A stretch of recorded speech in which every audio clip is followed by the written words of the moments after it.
여러분 안녕하십니까? 라디오 전망대 이용선입니다.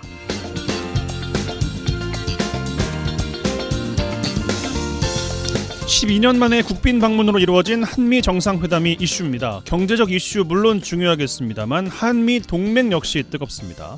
방미 직전 터진 미국에 의한 도감청에도 불구하고 굳건한 신뢰를 바탕으로 한미 동맹을 지키자 오늘 80여 분간 진행된 회담에서도 언급됐습니다.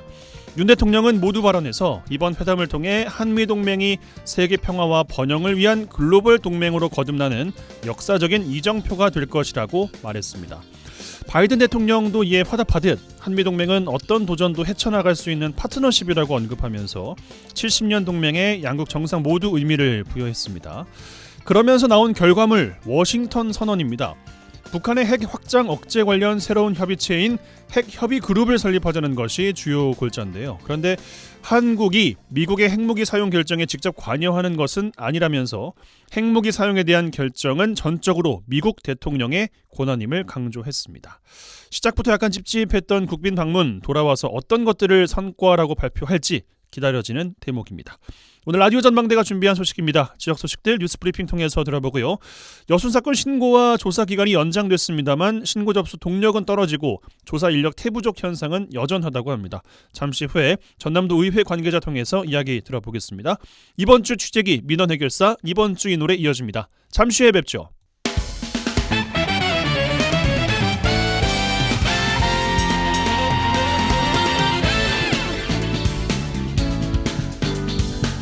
4월 27일 목요일입니다. 라디오 전망대 시작합니다. 먼저 우리 지역 뉴스 정리해보죠. 뉴스 브리핑 GBS 뉴스의 차범준 편집장과 함께합니다. 전화 연결돼 있어요. 안녕하십니까?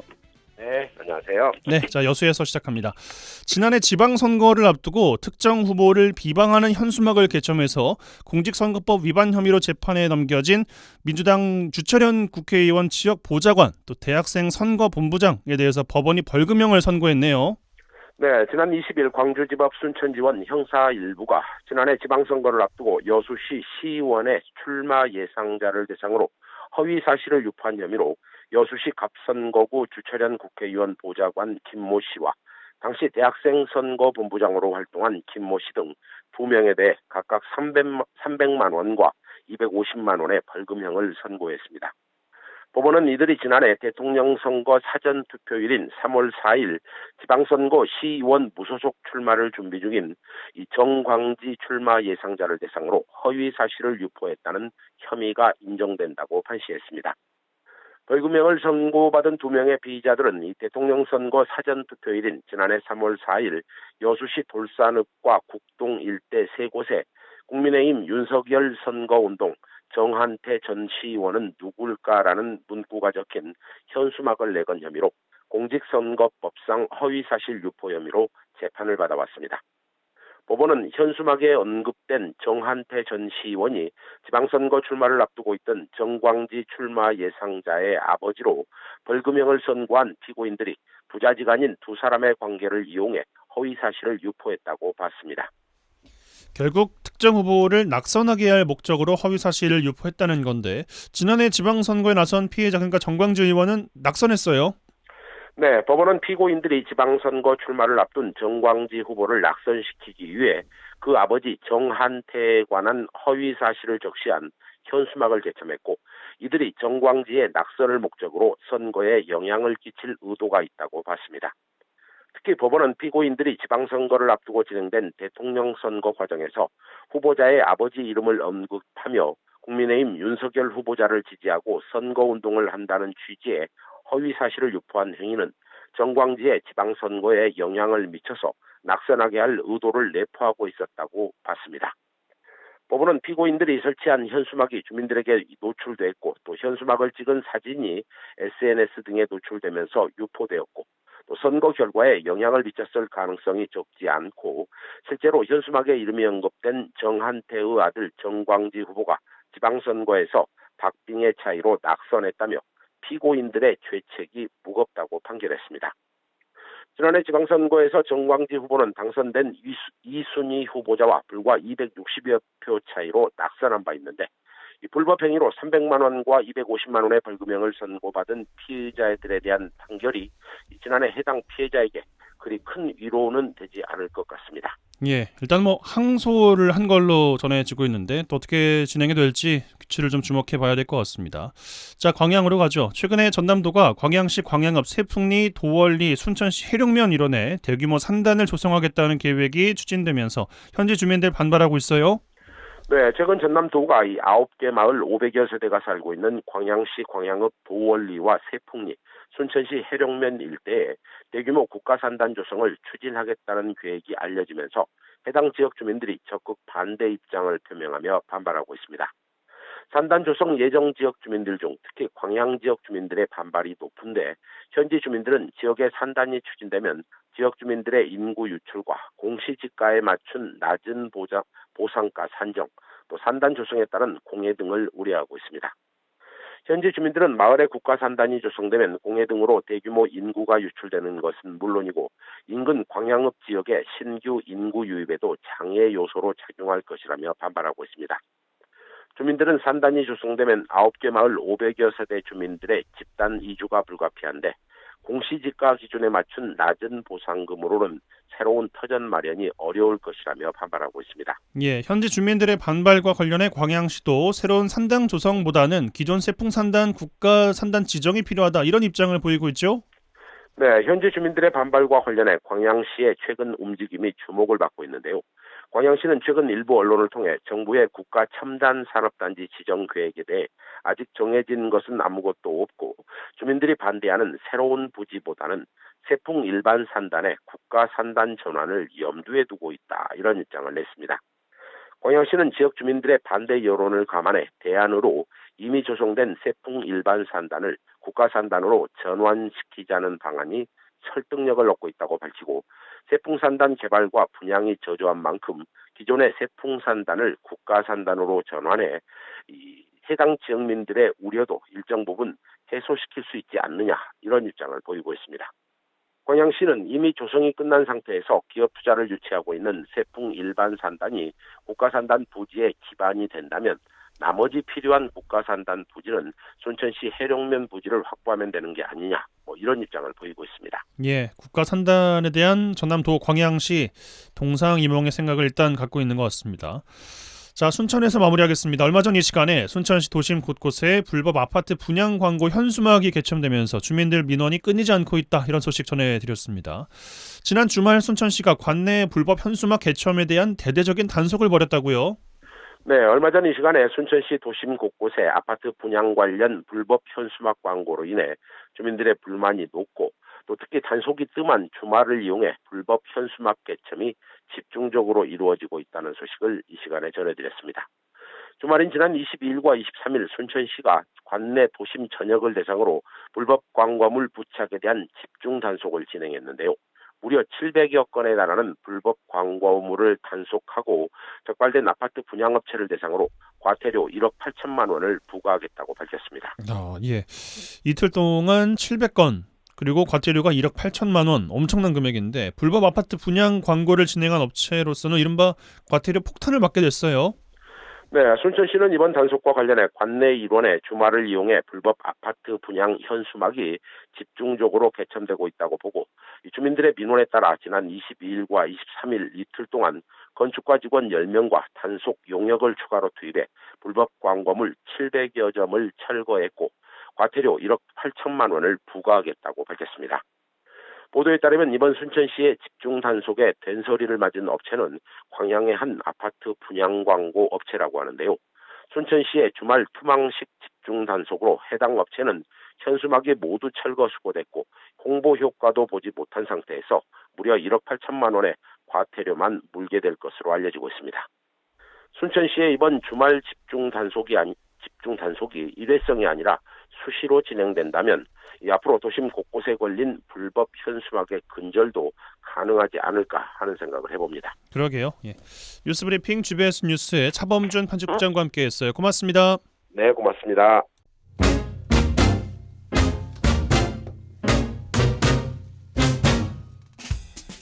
한 시간만 투자하세요. 지역 이야기를 모아 전해드립니다. 지역 시사는 역시 여수 MBC 이용선의 라디오 전망대.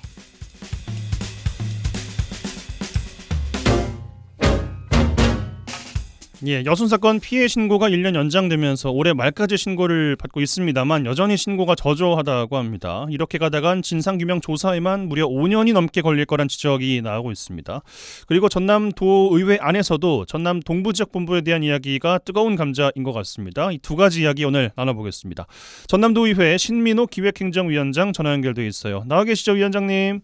네, 안녕하십니까. 순천 출신 신민호 의원입니다. 예. 우선 여순 사건 관련된 이야기 신고 접수가 1년 연장이 됐는데 이 기간 신고는 어느 정도나 이루어지고 있는지 어떻게 파악하고 계십니까? 네, 1차 접수 기간에는 6,794건이 접수됐고요. 예. 2023년 3월 15일부터 지금 2023년 12월 31일까지 연장된 2차 접수 기간은 지금 진행 중인데요. 예. 총 68건이 접수돼서 전체적으로 6,862건이 현재 신고 접수된 걸로 알고 있습니다. 최근에는 68건밖에 신고 접수가 안 됐군요. 네네. 어허. 1차 신고 접수된 건수의 거의 7,000건 연장된 기간에 신고가 또 이뤄질 텐데 신고된 내용에 대한 진상 조사 이것도 중요할 텐데 얼마나 되고 있습니까? 예, 진상조사 개시 2022년 10월 6일부터 4월 현재 실무의 심의 실적은 현재까지 신고 접수된 6,854건 중에서 670건에 불과하고요. 또 현재까지 접수된 조사 건수도 부족하지만 추정 피해자가 한 11,000여 명에 이른다는 자료에 비하면은 신고 접수 건수가 다소 미흡하다고 보고요. 예. 유족들이 대부분 고령이어서 신고가 어려운 데다가 국가에 대한 불신과 또 연좌제에 대한 두려움이 좀 아직도 있는 것 같아요. 그래서 신고를 꺼리기 때문에 저는 직권조사도 필요하다고 봅니다. 예, 그렇습니다. 이렇게 조사를 하다가는 5년이 걸릴 거다 이런 지적을 하셨더라고요. 네네. 5년이라는 기간은 어떤 것을 근거로 나온 이야기이십니까? 단순하게 지금 6개월 동안 6,862건 중에서 670건이 고작 신고가 조사가 됐거든요. 예. 그게 9.8%에 그치고 있어요. 예. 그러면 월 평균으로 따지면은 670건을 6으로 나누면 112건 아닙니까? 그러네요. 이 속도로 계산한다면 현재 남은 6,192건을 112로 나눠보면은 대략 한 4년 6, 7개월 정도가 소요될 것으로 예상됩니다.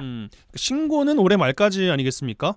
네네. 조사도 그때 다 끝나는 겁니까? 아니면 더 하는 겁니까?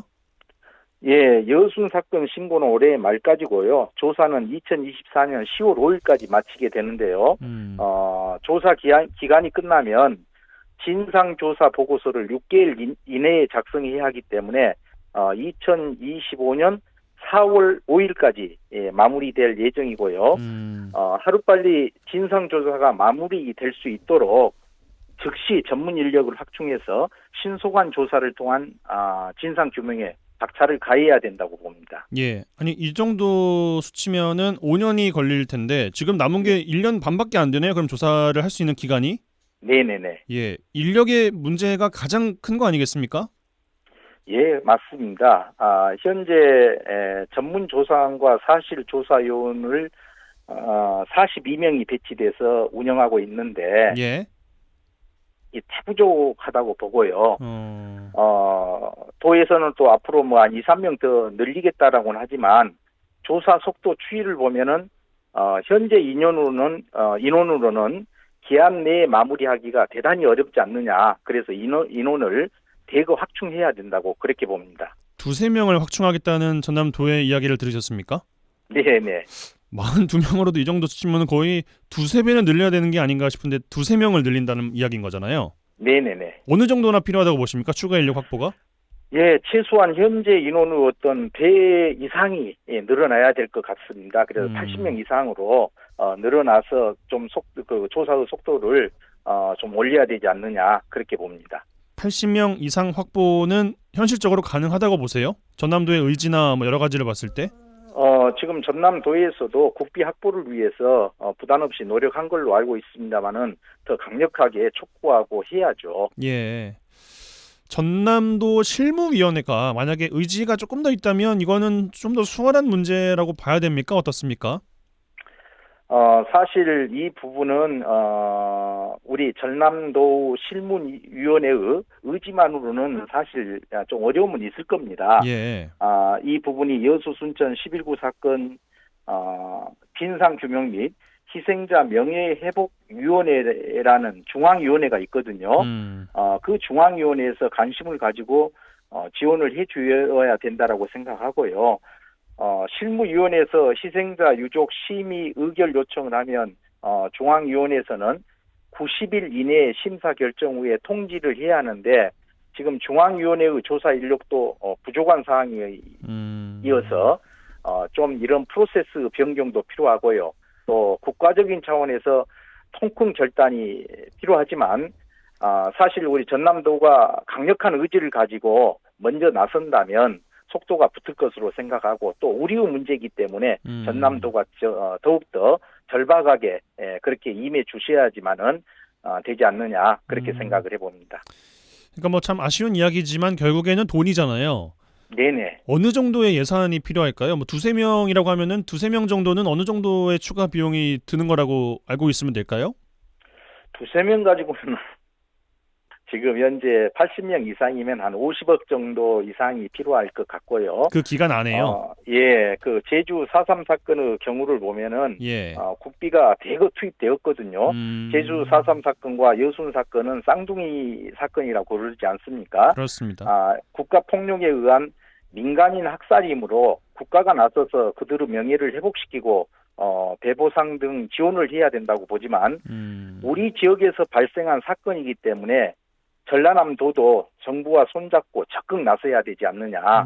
그래서 전라남도가 더 큰 의지를 가지고 임한다면 정부도 설득되리라고 저는 생각을 합니다. 80명 이상 조사원 확보에 한 50억 원 정도가 들 걸로 예상하고 있다라는 말씀. 네네네.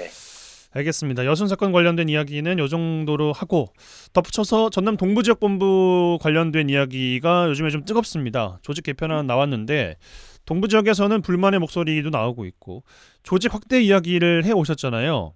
네네. 이번 개편안에 대한 이야기는 뭐 충분히 좀 들은 것 같은데 그 추후에 진척된 이야기들이 좀 있습니까?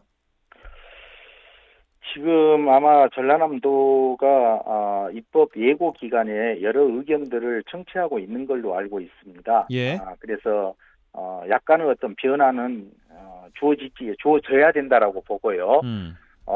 이번 전라남도 어떤 조직 개편안을 보면은 사실 몸집은 좀 커졌지만 실속이 전혀 없고요. 예. 또 기형적이고 물리적인 짜맞추기식 우리 동부권의 무늬만 4개 실국 체제인 조삼모사식 조직 개편이었단 말입니다. 예.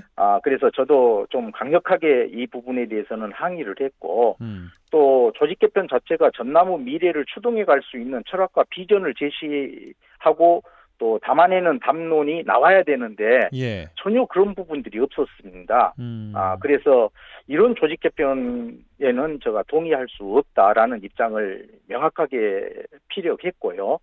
그래서 전라남도에서도 일단은 우리 의회에서 안건이 상정돼서 통과되려면은 이런 부분들이 좀 더 해소가 돼야 되지 않느냐 그런 측면으로 지금 의견 교류를 하고 있습니다. 예. 그러니까 전남도에서도 여러 눈치를 보고 있을 것이 일단 공무원분들 일단 누가 갈 것이냐 뭐 요것 때문에 가장 또 신경이 쓰일 테고 네. 도의원분들 중에서도 뭐 서부 의원분들은 뭐 320명 그렇게 많이 보내야 돼라는 이야기가 좀 있다면서요. 네네네. 여러모로 좀 어려운 상황인 것 같은데 어떻게 보십니까? 궁극적으로는 이것이 뭐 뺏고 뺏기는 어떤 그런 이분법적 사고로 접근해서는 안 되고요. 예. 우리 전남 자체가 워낙 광범위하기 때문에 같은 균형 발전을 어떻게 모색해서 함께 잘 사는 전남을 만들어 볼 것이냐. 예. 좀 그런 생각으로 접근해야 되고요. 또 지금 현재 실질적으로 지금 뭐 단적인 예로 전략산업국 같은 경우에는 거의 대다수가 우리 동부권에가 산단이 있거든요. 예. 그래서 직원들이 거의 60% 이상이 출장이 이 동부권으로 출장이 나 있단 말입니다. 출장비를 비교해 본다면 예. 이런 것들은 굉장히 비효율적이지 않습니까? 그래서 이왕이면은 서로 힘이 될 수 있는 그런 조직 개편이 난 돼야 된다. 그런 논리를 통해서 샘을 팔 때 샘물이 콸콸 쏟아지는 그런 곳에 샘을 파야지만 그 샘물을 통해서 멀리까지도 보낼 수 있지 않습니까? 그리고 우리 동북권이 잘할 수 있는 강점이 될 수 있는 그런 국들이 와서 실질적으로 우리 전남 정체에 도움이 될 수 있는 그런 조직 개편이 돼야 된다. 저는 그렇게 봅니다. 예, 알겠습니다. 여러 의견이 나올 때 조금 더 강한 이야기들이 많이 나올 수 있지 않을까 이런 생각도 좀 드네요. 예. 시간 관계상 이 정도로 마무리하겠습니다. 오늘 인터뷰 고맙습니다. 네, 감사합니다. 네, 지금까지 신민호 전남도의회 기획행정위원장과 말씀 나눴습니다. MBC 라디오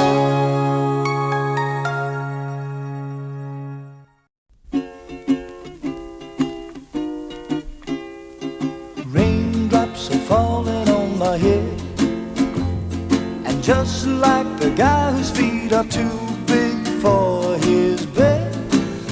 네, 이번 주 취재기 시간입니다. 여수 MBC 김단비 기자 나와 계세요. 어서 오십시오. 안녕하세요. 반갑습니다. 예, 지난주에는 못 뵀습니다. 예, 그리고 이번 주에 다시 뵙게 됐는데 2주 동안 열심히 하신 것을 보니까 뭐 또 섬에 꽂히셨어요? 맞아요. 여수 출입하는 김에 여수에 365개의 섬이 있잖아요. 예.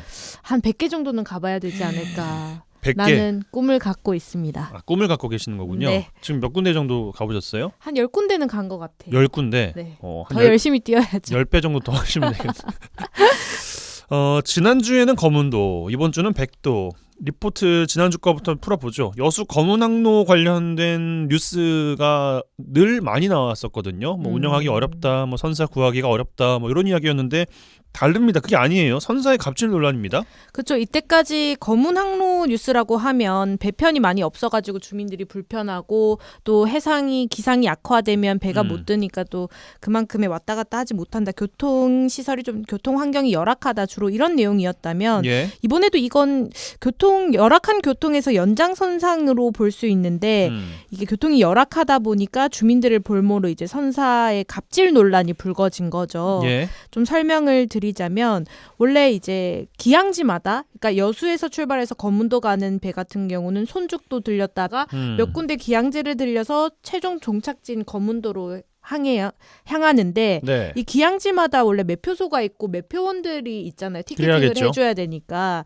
근데 문제는 여수 여객선 터미널이랑 거문 여객선 터미널에만 정식 매표소 직원이 고용되고 있고 뭐 백도라든지 초도라든지 이런 기항지에는 마을 이장들이 매표원 역할을 해왔다는 거예요. 많이 사람이 없으니까 거기 역할을 이장님들이 대신 해고 계셨던 거군요. 사람이 없다기보다 이 예. 선사 입장에서는 이 항로가 적자 항로거든요. 아. 지금 LS 쇼핑의 파라다이스호 한 곳만 하루에 한 번 이제 왔다 갔다 운항을 하는데 해마다 15억에서 20억 원 정도의 적자가 발생한대요. 예. 근데 매표소 직원을 고용하게 되면 적어도 한 달에 200만 원 정도의 이제 월급을 줘야 되잖아요. 인건비가 많이 드니까. 그렇죠. 근데 예. 이제 마을 이장님이 대신 일을 봐줄 때는 그 발권 수수료에 그러니까 티켓의 7%라고 해서 그 정도만 이제 지급을 해주는 거예요. 매표 수수료라고 해가지고 예. 그게 한 달에 한 50만 원 정도 됩니다.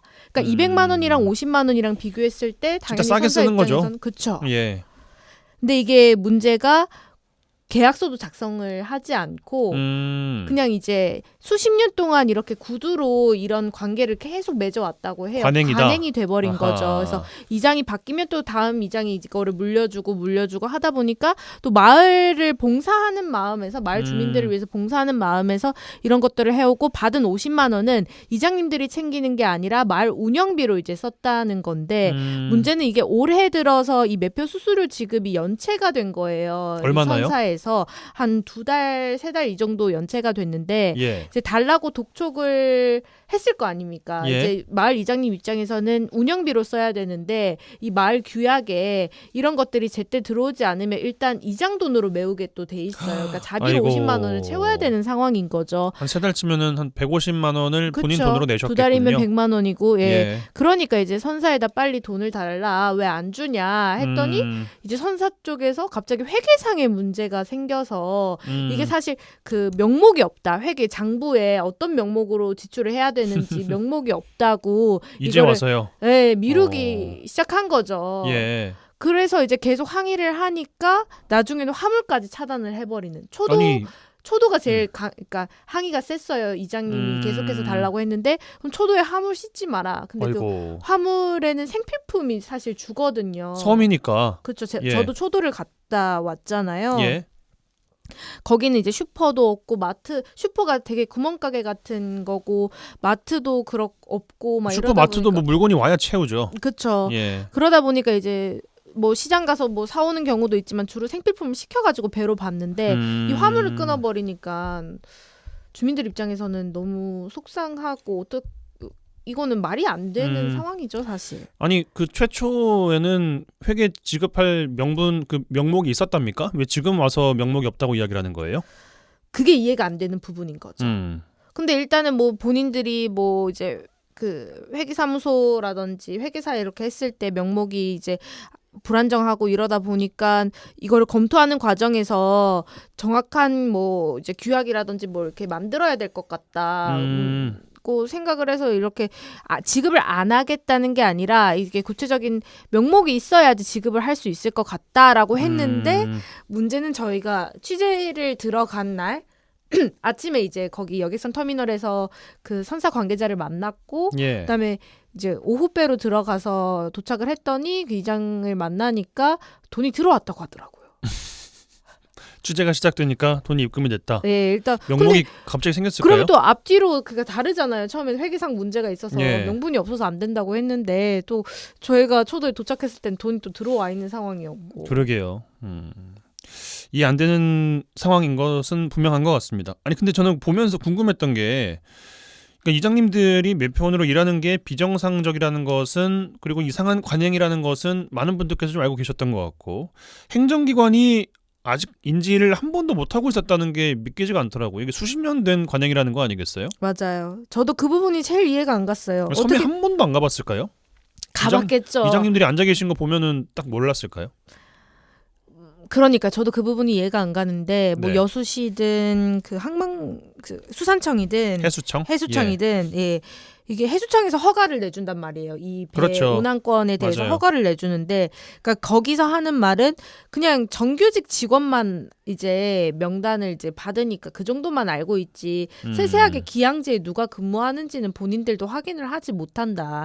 그러고 있다 보니까 이번에 이렇게 갑질 문제가 불거지면서 이런 비정상적인 고용 관계가 돼 있다는 걸 이번 기회에 알게 됐다. 근데 본인들이 뭐 이렇게 강제적으로 할 수 있는 권한은 없기 때문에 이런 일이 또 일어나게 되면 선사에다가는 돈을 빨리 지불하세요. 어찌됐든 일하는 대가로 그 수수료를 지급한 거기 때문에 돈을 주셔야 된다. 그리고 이제 또 마을 이장들한테는 이제 웬만하면은 그 계약서를 쓰시라고. 그런 식으로 그냥 권고하는 정도까지만 가능하지 강제적으로 뭘 할 수 있는 조치는 없다고 그래요. 얘기를 하더라고요. 그게 너무 안타까운 거죠. 예. 알겠습니다. 뭐 요 정도 첫 번째 검은도 이야기 그리고 인근에 백도라는 것도 있습니다. 여기는 불법 낚시가 성행이라고요? 예, 맞아요. 그 검은도 밑에 검은도에서 조금 한 28km 정도 내려가면은 백도라는 섬이 있는데 예. 이 백도에 대해서 한번 들어보셨어요? 백도 들어본 것 같긴 한데 잘은 모르겠어요.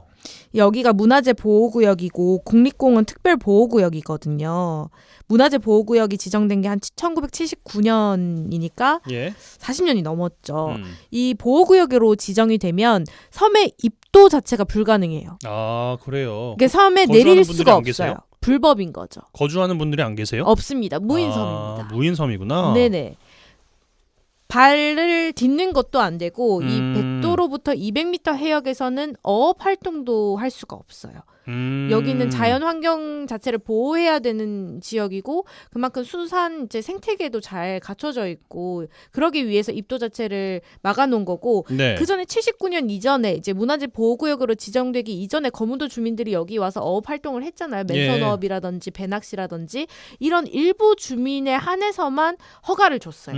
어업을 할 수 있게 일부만. 그 외 사람들은 이제 입도 안 되고 200m 안에서 물고기도 잡을 수 없는데 문제는 여기가 황금어장이라고 그렇겠죠. 불려요. 낚시꾼들 사이에서는. 네. 그러니까 이게 단속이 허술한 틈을 타서 여수나 이제 공녹동항에서 출발을 해가지고 낚시를 하러 영업 활동을 하는 경우가 있는 거죠.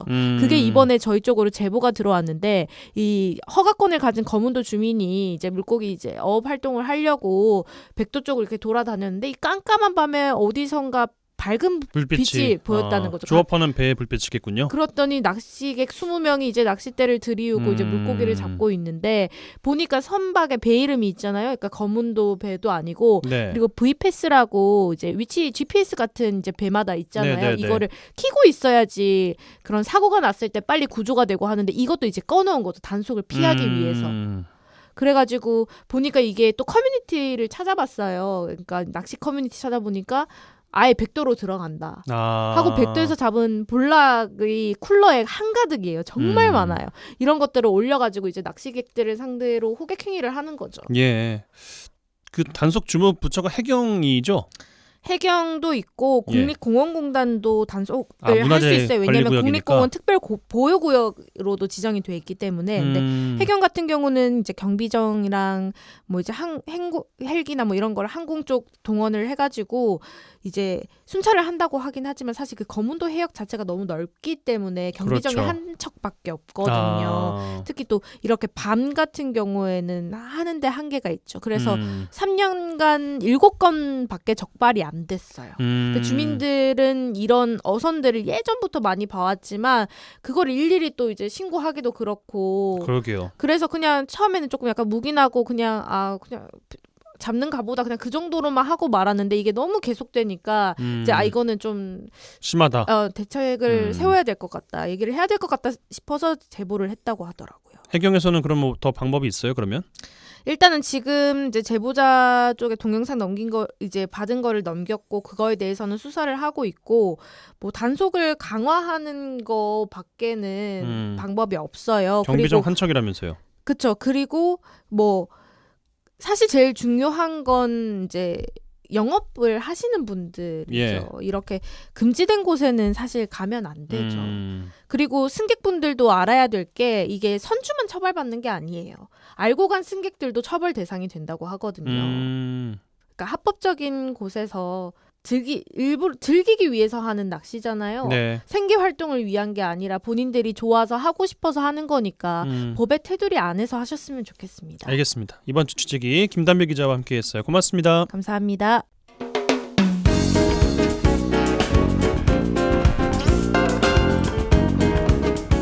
고충을 듣습니다. 라디오 전망대 민원 해결사. 민원 해결사 시간입니다. 이미지 리포터 나와 계세요. 어서 오십시오. 네, 안녕하십니까? 네. 자, 우리의 생명과 재산을 앗아갈 수 있는 화재가 연일 발생하고 있습니다. 그런데 대응이 참 중요한데 골목에는 소방차의 빠른 출동을 막는 불법 주정차들 아직도 많습니다. 민원들이 계속 발생하고 있어요. 네, 오랜 가뭄으로 인해서요. 올 한 해 크고 작은 화재가 다수 발생했습니다. 어젯밤과 오늘 오전 사이만 해도요. 전북 완주군 금속 가공 공장 화재, 청주 아파트 화재, 전주 부산 등 이 전국 곳곳에 화재가 발생했습니다. 언제 어디서 일어날지 모르는 화재. 가장 중요한 건 빠른 진압인데요.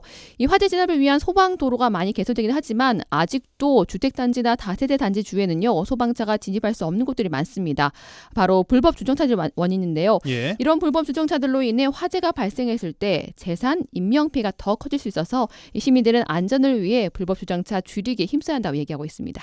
이중주차를 이렇게 해버리면 양쪽으로 이렇게 해버리면은 차 이거 다니겠어요. 저희 집 못 가가지고 저 서 있잖아요. 한쪽만 해도 상관이 없어요. 얘네 차선을 그리나버리는지 전문적으로 그 단속을 해봐요. 누가 그거 딱지 끊고 차를 주차를 하겠어요. 돌지도 못하고 아무것도 안 돼요. 잠깐 이거 소방차가 오면은 불날 때는 문제가 있지. 또 소방차는 1시가 급하는 건데. 소방차가 진입 못하죠. 위험해 보이죠. 이거 뭐 완전 불나면 뭐 끄지도 못하고 완전히 그냥 타는 거지 뭐. 차 이거 어떻게 할까? 밤에는 더 위험하겠지요. 뭐 이거 뭐 불나놨다가 그러면 이거 누가 뭐 차 끌어오겠어요? 그걸 못 걷지. 밤에는 더 위험하지. 밤에. 평소에도 이렇게 양쪽으로 대져갖고 있어요. 걸어 다니는 것도 위험하고 차가 오면 우리도 비켜서야 되고 이렇게. 예, 이미지 리포터께서 인터뷰하면서 직접 여수 지역 곳곳의 도로들을 다녀보셨는데 위험한 곳들 많았다고요? 네, 제가 학동, 선원동, 문수동 등 주택단지나 빌라 등의 많은 곳을 다녀봤습니다. 예. 대부분 이런 곳들은요, 길 한쪽으로 주차를 해야 차량들의 통행이 원활한데, 그런데 큰 도로와 인접한 경우에는요, 양쪽으로 차량을 주차하면서 택배 차량이 간신히 지나갈 수 있을 정도의 도로만 남은 곳들이 많았습니다. 예. 택배 차량이 간신히 지나갈 수 있는 길, 소방차는 진입이 힘들겠죠.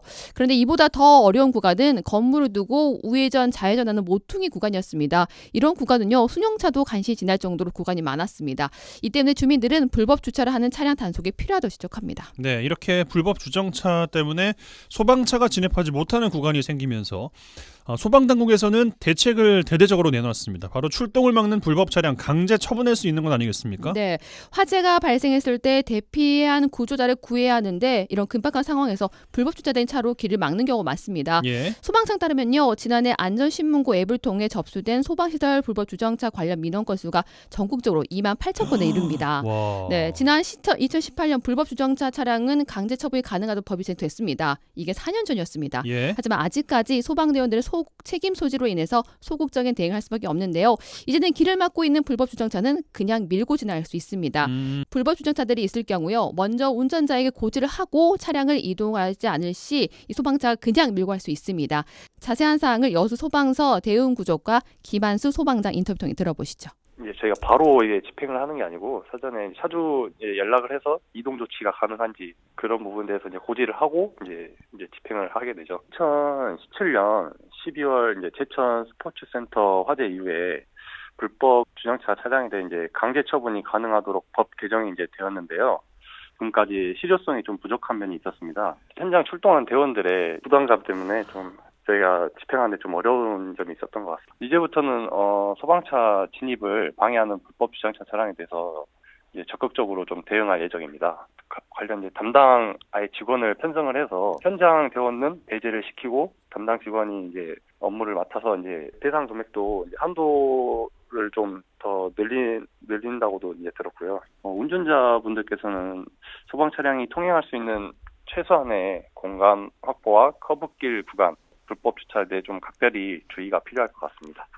재난이 발생해서는 안 되지만 만일의 상황을 대비해 재난 현장 골든타임 확보를 위해서 운전자분들은 주차를 하는 데 있어서 이 구간을 소방 차량이 통행할 수 있을까 한번 고려해 주시고 예, 지금까지는 이런 상황에서 사고가 났을 때 소방대원들의 책임이 있었지만 이런 책임 소지를 소방청에서 해결하게 된다는 거예요. 네, 이렇게 강제 처분을 했을 경우나 사고가 발생했을 때 이 민원이 발생하다 보니 실제로 현장에서 소방관들이 처분하기 힘들었습니다. 예. 이젠 소방관들이 민원에 대한 부담이 없이 강제 처분할 수 있도록 소방청에서도 대책 마련할 예정이라고 합니다. 예, 무엇보다도 운전자분들께서 조금 더 신경 써서 주차를 해주시면 어떨까라는 생각 가져봅니다. 민원 해결사 이미지 리포터와 함께했어요. 고맙습니다. 네, 감사합니다.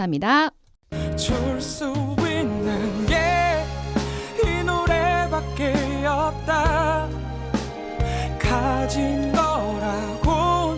네, 이번 주 핫한 뉴스들 소개해드리고 뉴스에 어울리는 노래들까지 골라드립니다. 이번 주 이 노래 송유라 아나운서 나와 계세요. 어서 오십시오. 안녕하세요. 네, 자 이번 주는 또 어떤 이야기와 노래 준비해 오셨습니까? 네, 초유의 재난 문자까지 발송된 한밤의 흉기 난동 사건부터 이야기해보겠습니다. 예. 그제 밤, 지난 25일 밤이죠. 경기도 시흥시의 한 주택가에서 흉기 난동 사건이 벌어졌습니다. 밤 9시쯤 한 40대 남성이 흉기를 들고 도심 내 집 주변을 배회하면서 주민들을 위협한 건데요. 예. 남성은 이 빌라 외벽을 타고 내려와서 창문을 통해서 이웃집으로 침입을 시도했습니다. 아이고. 놀란 집주인이 신고를 하자 남성은 흉기를 휘두르면서 창문 유리창을 깨고 위협까지 했습니다. 현장에 도착한 경찰관들까지 흉기로 위협을 하던 남성이 옥상으로 도망치면서 추격전이 시작됐습니다. 50여 분간의 실랑이 끝에 경찰이 쏜 테이저건에 남성이 맞으면서 현행범으로 남성은 체포가 됐습니다. 왜 이런 범행을 저지른 거랍니까? 경찰 조사 결과 마약이나 음주 상태는 아니었다고 하는데요. 귀에 환청이 들리고 이웃들이 자기 집을 엿듣는 것 같아서 범행을 했다 이렇게 진술한 것으로 알려졌습니다. 한밤중 흉기 난동 사건에 시흥시는 외출 자제를 당부하는 재난 안전 문자를 시민들에게 보냈습니다. 내용은 이렇습니다. 땡땡땡 번지 주변 흉기 난동 불상사로 인해서 인근 주민들은 외출을 자제해 주시기 바랍니다. 이런 내용을 보냈습니다. 이례적이네요. 그렇죠. 그렇죠. 강력범죄로 재난안전문자가 발송된 것은 처음이라고 행안부는 밝혔습니다. 예. 주민들의 안전을 위해서 좀 적절하고 필요했던 문자였다라는 평가가 나오고 있고요. 또 경찰과 주민 모두 아무도 다치지 않아서 다행이다 이런 반응이 나오고 있습니다. 예, 그렇네요. 자, 어떤 노래 골라오셨습니까? 네, 이런 범죄 걱정 없는 세상이 오면 가장 좋겠지만 부디 이런 일이 또 일어나지 않길 바라면서 유리상자의 아름다운 세상 준비했습니다.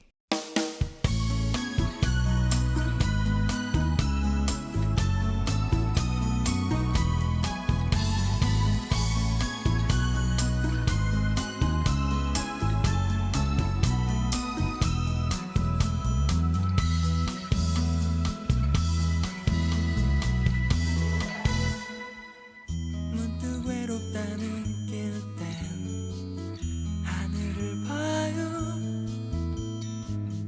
같은 태양 아래 있어요. 우린 하나예요. 마주치는 눈빛으로 만들어가요. 마지막히 함께 불러요. 사랑의 노래를.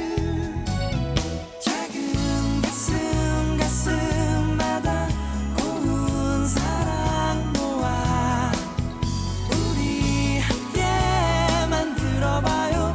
아름다운 세상. 혼자선 이룰 수 없죠. 세상 무엇도 마주 잡은 두 손으로 사랑을 키워요. 함께 있기에 아름다운 안개꽃처럼 서로를 곱게 감싸줘요. 모두 여기 모여 작은 가슴마다 고운 사랑 모아 우리 함께 만들어봐요. 아름다운 세상.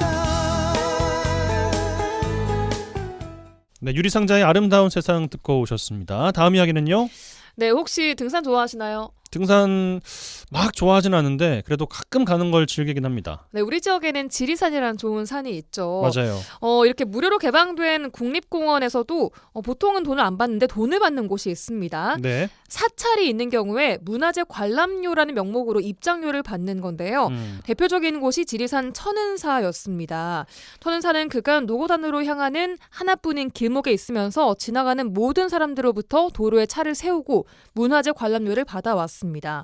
문화재보호법에 국가 지정 문화재를 소유하거나 관리하는 단체가 문화재를 공개하는 경우에는 관람료를 받을 수 있도록 규정하고 있기 때문인데요. 문제는 사찰을 가지 않는 사람들에게도 길을 지나간다 이런 이유만으로 관람료를 받아왔다는 겁니다. 예. 이게 뭐 적은 돈이긴 하지만 1,000 얼마였던 것 같아요. 1,600원 정도였던 것 같긴 한데 또 굳이 내가 여기를 안 가는데 돈을 받는다 이런 민원이 구례군에 폭주를 했다고 합니다. 그렇군요. 산적 통행료라는 반발에 집단 소송과 또 국민청원이 잇따르면서 천은사의 경우에는 3년 전에 입장료 징수가 폐지가 됐습니다. 하지만 여전히 관람료를 받고 있는 곳이 많이 있습니다. 전국에 총 67개 정도 사찰이 해당하는데 작년에 관련해서 이상한 변호사 우영우에서도 저 이거 이 이야기를 이야기하려고 바탕으로 그랬는데. 에피소드가 반영이 된 적이 있습니다. 맞아요. 자, 이렇게 오랜 시간 통행세 논란을 빚어온 문화재 관람료가 다음 달부터 법적으로 폐지가 될 것으로 보입니다. 국가가 관람료만큼을 대신 사찰에 지원할 수 있는 법이 개정됐고요. 올해 419억 원 상당의 예산이 이미 마련됐다고 합니다. 물론 방문객 수에 따라서 얼마씩 보전을 해줘야 할지 논란이 예상되고 있긴 하지만 관람객 입장에서는 다음 달 4일부터는 좀 부담 없이 등산을 하면서 사찰까지 갈 수 있다. 이런 반가운 소식이기도 합니다. 그러네요. 네, 오늘까지는 날씨가 맑다가 내일 오후부터는 비가 예보돼 있긴 하지만 일요일부터 다시 맑은 날씨가 예상됩니다. 나들이에 참고하시기 바랄게요. 네, 자 어떤 노래 올라오셨습니까? 볼빨간 사춘기에 나들이 갈까 준비했습니다. 이 노래 들으시고 송유라 아나운서 보내드리죠. 고맙습니다. 안녕히 계세요.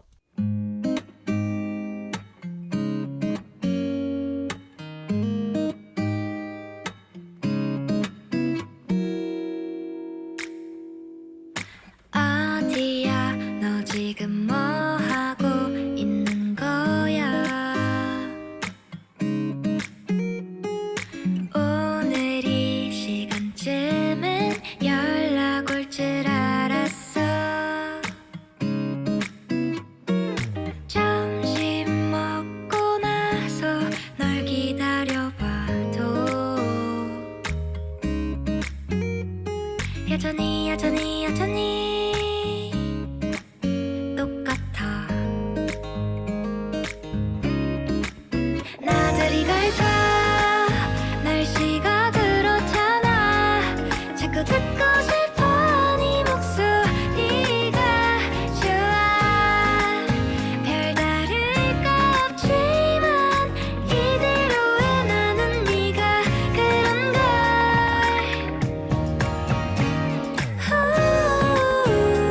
네, 목요일 라디오 전망대 오늘 준비한 소식은 여기까지입니다. 오늘도 고생 많으셨습니다. 푹 쉬시고 내일 뵙죠. 이용선이었습니다.